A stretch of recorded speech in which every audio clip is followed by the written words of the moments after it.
Welcome to this video, where I show the top 5 of Saab cars I have owned so far. Let's start!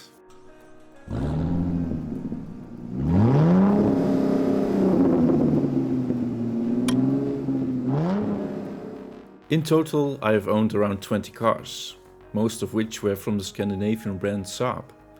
Right after I got my driver's license, I had the opportunity to pick up my first car for free. And this car is the number 5 on the list, the Saab 90. The period that the Saab 90 was produced only lasted for 3 years, from 1984 until 1987.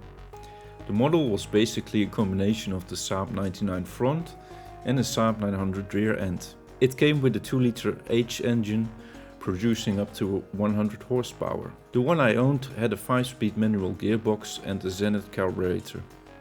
As most of the cars at that time, the car was mostly a mechanical machine, so any failure could be solved relatively simple.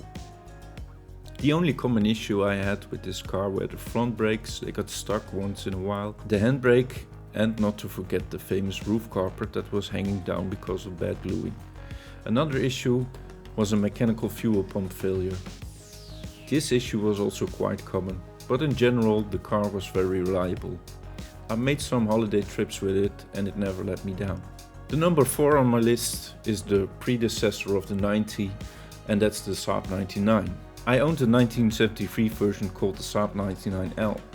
This two-door car included an automatic gearbox and a fuel injection system, which was ahead of its time when it was manufactured.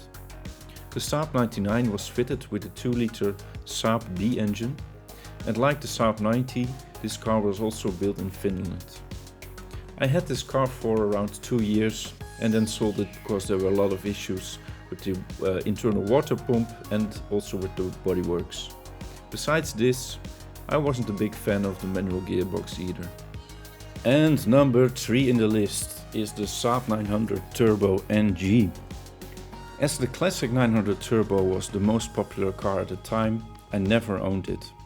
Instead, I had a turbocharged version of the new generation 900, also called NG, for a few years. I bought this car for just a few $100 on the internet, with having a leaking head gasket, which I repaired myself with my brother assisting me. It was a hell of a job to do, but finished with success. The car was fitted with a 2-liter engine and had a full pressure turbo, producing up to 185 horsepower, which made it surprisingly fast. I really had much fun with this car and sold it a year later. The next 2 cars on the list are the ones I currently own. So some of you may already know which are the numbers 2 and number 1. Well, continuing with number 2 on the list, the first one that I still drive today is the 2-liter full pressure turbo old generation Saab 93. This car I have for about 5 years now and has done almost 500,000 kilometers. That being said, a lot of parts had to be replaced over the time, including a complete overhaul of the cylinder head and the exhaust system. The coolest thing about this Saab is that after fitting a mid to rear Maptun sports exhaust system, it got a stage 1 tuning included as well. This way the engine was boosted from a stock 185 horsepower up to 235 horsepower, which made it a decent sleeper car. And that brings us to the number 1 on the list, the Saab 93 2.8 V6 Aero. Back in the days when this car came available in the market, I knew I wanted to have it, especially after I did a test drive in a Hirsch-tuned Cabrio back in 2008. It took me a while, but last year I had the opportunity to buy one.